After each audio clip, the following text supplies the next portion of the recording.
To all our business owner friends, I'm Terilee Harrison, welcoming you to this edition of Let's Talk Networking.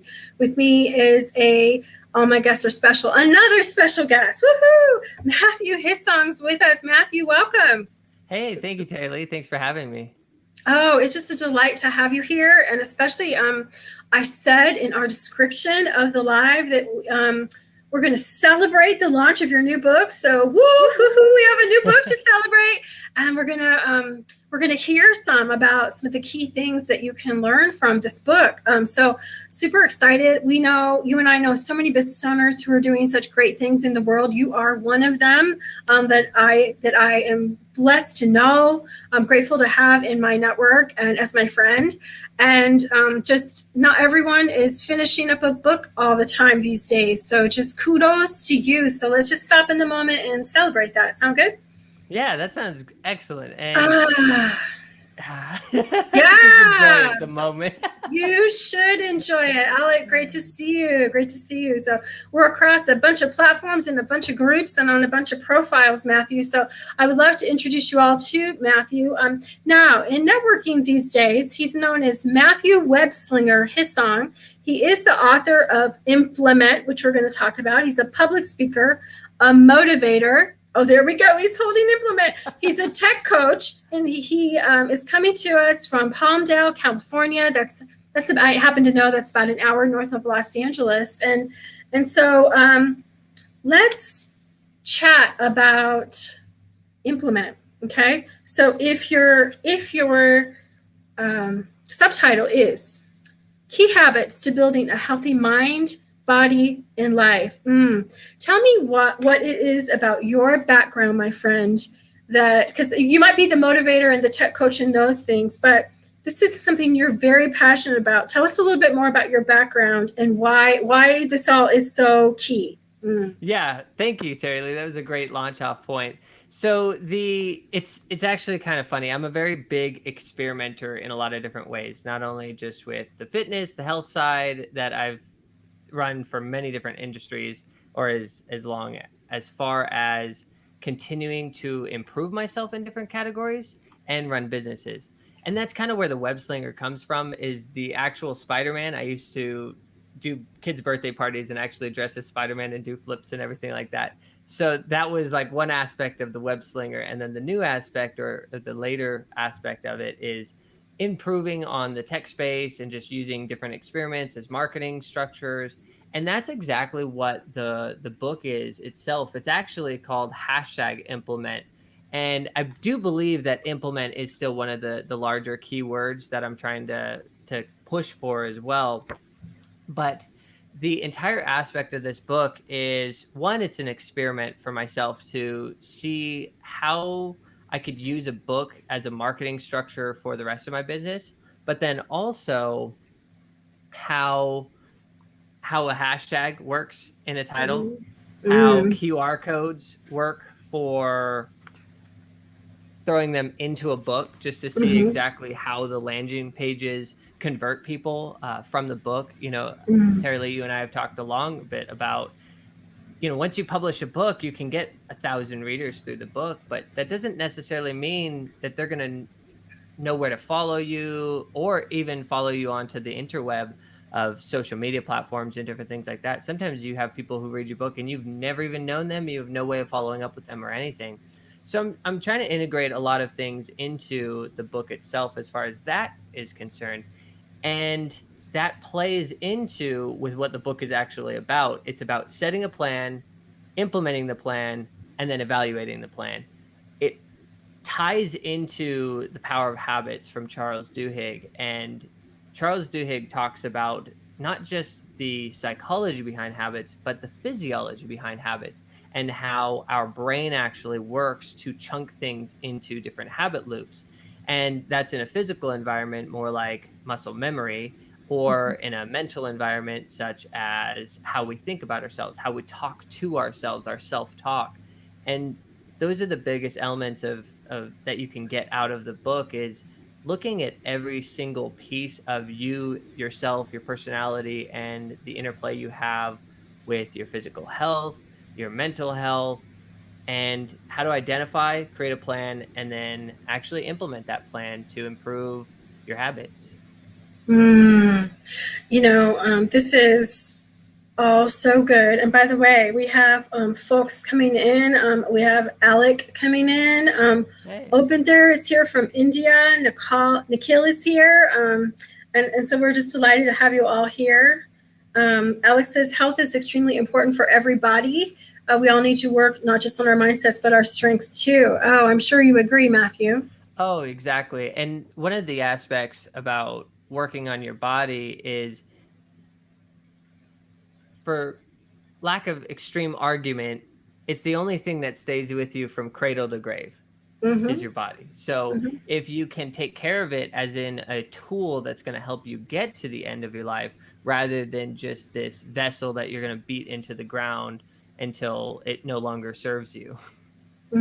So good. So good. So if I was to break this down and have you share so that we can get just a glimpse of what's inside, and forgive me, #implement. So sorry about that. #implement. What would be a takeaway you would want us to hear from about building that healthy mind? Let's break them down into the three categories. And so what would be something, especially thinking in light of we're going to have a lot of business owner friends queuing in here? So do you want to go into 3 different parts of just the mind, or? Well, why don't we start with, okay, we can start with the mind, and then we'll head, and then we'll chat about that, and then we'll move into the body and then your life. So let's start with the healthy mind. So one of the acronyms that I put into the book was PIE, P-I-E, and it stands for Plan, Implement, and Evaluate.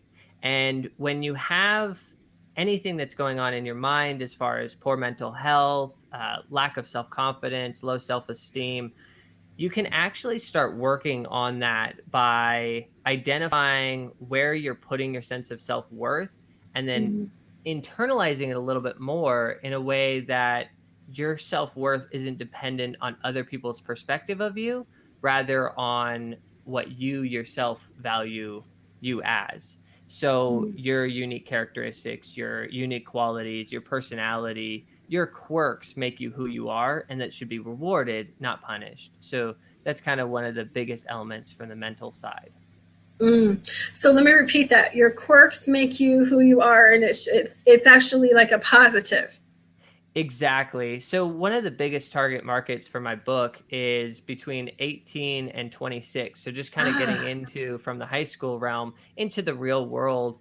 And I feel like mentally sometimes we're not equipped to go into that, because we're still used to all of the nitty gritty of the school system sometimes. And then we rely too heavily on how other people have viewed us to create our own worldview, instead of actually creating it for ourselves and our sense of self, our self-worth. Okay, so this is so good. I wasn't thinking that I wanted to necessarily get my 19-year-old a copy of your book, but I think I want to get my 19-year-old a copy of your book. This is good, Matt. It's good, Matthew. And that's the funny thing too, is that age range, if you just hand them a book that says #implement, they're gonna, you know what I mean? It's gonna be like, Mom. No, because it really does have a little bit of a spark where it's like, okay, yeah, like you can create 10 different plans, but unless you implement on them, nothing's really going to happen. And I think the hashtag culture of that kind of target audience is really important to understand. Like, okay, like this means that we're going to actually be working on getting stuff to the end goal and finalizing some things.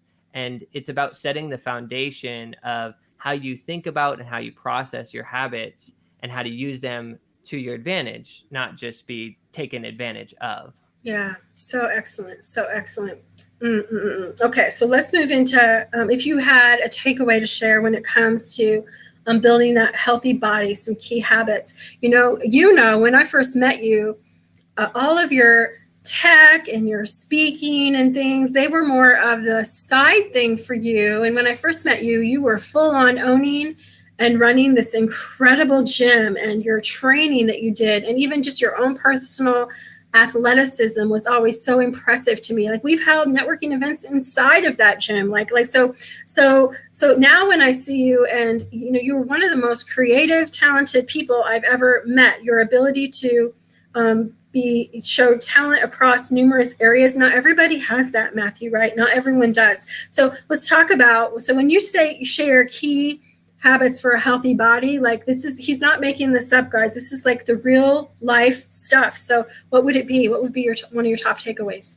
Yeah, so the taking care of your body, and you like the comment that you said in the live, health is wealth. So if you understand how to not just take care of what you're eating and what you're drinking, but understanding that your food is your fuel, and to understand that you really aren't trying to supplement everything, but you should actually work on the foundational elements of just clean eating. And one of the ways that I like to talk about that is the world's simplest diet plan. If it walks, swam, flew, grows out of the ground, eat it. If it comes from a package, don't eat it. So that way we're getting a little bit more into fueling our bodies properly, rather than just trying to shove a bunch of junk in there and everything. So good. You bring this up, and don't let me forget. This is like networking on the middle of the live. Don't let me forget to introduce you to our one of my medicinal nutritionist friends out of the Melbourne area that is major into food is fuel. I think that you will enjoy networking with her for sure. Oh, perfect. Thank you for that. George, remind me what country you're from, my friend. He's a very well-known fan here in my lives, or I don't know if he's a fan, but he's my buddy. George says, Matthew Webslinger Hissong, great contribution to community health and wealth. Opinder Singh says, now we are teaching our kids to play more sports than reading books or staying glued to a computer or cell phone. Yes, like our kids are sitting, they're doing all those things, right, Matthew? Yeah. Alex says some people are great at eating and cooking. They even make veggies taste good. I try to, man. I try to. My nutritionist friend taught me. Yeah. So good recipes are where it's at. Yeah. Oh, Pinterest. I love Pinterest for recipes. Oh my gosh, me too. I'll go in there. Like if anyone wants to follow, I bet you have great boards to pin to. I have a great vegan board, just with all the vegetable recipes and stuff. It's like fabulous. So if anyone wants to go, you can. I've done all the work for you, everybody. You can just go get my board. I'm just saying. Okay, so let's talk now, because in our business, right? For especially here on LinkedIn, we got a lot of business owners, but it's not just our life is not just our business. We have our whole life, right? And it includes, like, here you are, and you have a beautiful wife, beautiful young children. We have our lives. I'm more on the more mature end with the grown children, the grandchildren, right? But there's our whole life, the things we love to do. It's not just about our business. So talk to us about key habits for creating for building that healthy life. What does that look like? Yeah. So the element of our life as we cross into many different industries and we work different jobs, it's really about coming back and having some sort of trust in yourself that you can improve, that you can learn something new. I'm big on learning. And like you mentioned before with the athletic center, and I used to do gymnastics and then different CrossFit, parkour, free running type elements. And all of that really helped me to refine my sense of learning and my ability to learn. So when I take into a new endeavor or a new side project, so to speak, I trust my ability to learn, and then I actually go in and do the work. So it's about identifying not just where you are now, but where you want to be, and then using the growth factor of your improvement daily to actually expand your ability to put more effort in. So everybody says, "Oh, put in 110%," but it's like, how do you get 110%? I can only really give the max that I can give right now, but it's actually the growth factor. It's once you have done the work today, you're going to improve. So tomorrow you're going to have 102%. Next day you're going to have 2% extra. And each time taking that extra percentage of effort, of awareness, and then dialing it back into the effort that you're putting in. So being really intentional of that, and your time management, I think, is probably the biggest thing. And like you Mm. mentioned with me and my kids, with you and your kids, just understanding how to not just let time take you for a ride, but actually set it into the parameters, and set up barriers for yourself. Mm. So good. So good. So I already have pre-marketed for you. I'm just teasing. I have, but I'm not done, and I'm not done. I'm not done asking for you here. Okay. So the link, the Amazon link, is right here in the post, everybody. So I want to invite you to, if you're resonating what hashtag implement is about, I want to invite you to click on it and go purchase your copy. Number two, I am going to do what I call putting on Matthew's behalf. Okay. You can tell I didn't meet him yesterday. We've known each other for a while. So I'm going to put my big ask out there, everybody, for Matthew. And I want to invite you to share a post about it. If you're somebody who does live streams, who does podcasts, Matthew does podcasts, right? Yeah. Right? Yeah. Number one, Matthew would be probably interested in chatting with you about the possibility about being on his podcast, but would you be interested? Would you be interested, everybody, anyone, in inviting him on your live stream or podcast to talk about implement? I know he would love that. He would just love to hear from you and network you. So how network with you? How did I do? Great. That is a great big ask. How would you like to level up that big ask in any other way? How else could we level it up? Yeah. I think just to understand some of the elements that are in the book, and whether you yourself read it or you gift it out to somebody that you feel needs to be a little bit more intentional about their habits, not in a bad way that they're doing anything wrong, but you think, hey, this person has a lot of potential, but potential is really just going to stay potential unless you actually act on it. So if you find somebody that you're like, hey, I think maybe some sort of like business entrepreneurial aspect, the young kids are great because they are still crafting their habits. But anybody who's really working on their own business or working as kind of a high achiever, it's really good to peel back the layers of yourself and kind of work into those habits and stuff like that. So if they're, like a podcast, if you have an audience that you're working on a specific subject or anything, and we can come in and talk about habits, how to define different habits specific to that niche, excellent. We'll definitely do that. That'll be a great way to segue into your audience and give them some value as well. Thank you so much. So I want to acknowledge our folks on LinkedIn. Visit the LinkedIn post of the live, Matthew, because I think you're going to find that thanks to all who've been commenting and cheering us on here. And I think you'll find more will be posted. I love the LinkedIn audience for LinkedIn Live. They are contributors, and they love to show up and share. So thank you so much to all of you. And if you're interested in just reaching out to Matthew, find him on LinkedIn as well. I know he would love it. So everyone, I want to wish you a great rest of your day. You know where to find hashtag implement. Check out that link on Amazon. You know where to find Matthew. Matthew, thank you so much. Thank you so much for being on this edition of Let's Talk Networking. It was just my honor, pleasure, and delight to be able to talk to you about your new book, and many congratulations to you. Thank you so much, Terilee. And you've actually had some personal push to get to the end goal as well, and help me structure it in my mind. So thank you so much for all of your help and everything. So you are so welcome. So welcome. Everyone have a great rest of your day. We'll see you tomorrow on the next edition of Let's Talk Networking.